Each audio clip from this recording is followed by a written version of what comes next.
until I studied the New York State budget further. All right, let's put taxes aside for a moment. What about gun control? Do you believe the state should reform its gun control laws?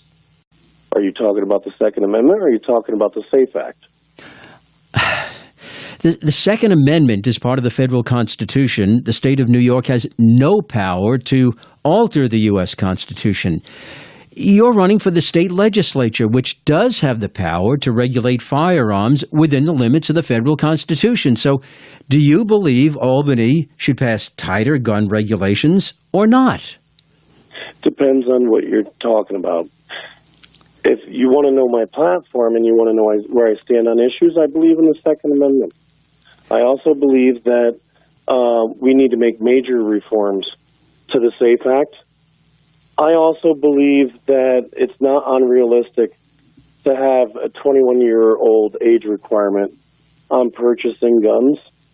As a teacher, I also believe that we need armed sheriff's deputies at our schools, and we should have metal detectors at our schools. Would the state pay for those things or the local property taxpayers? I don't know. It's going to have to be a combination. And or if it's going to be a state mandate, I think the state should pay for it. If it's going to be a state mandate.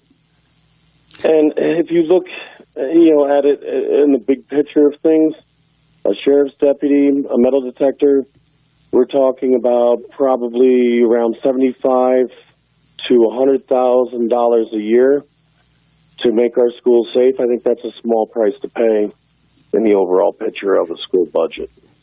The Delaware County Sheriff, Craig Dumont, told me that each deputy would be costing the taxpayers more than $100,000.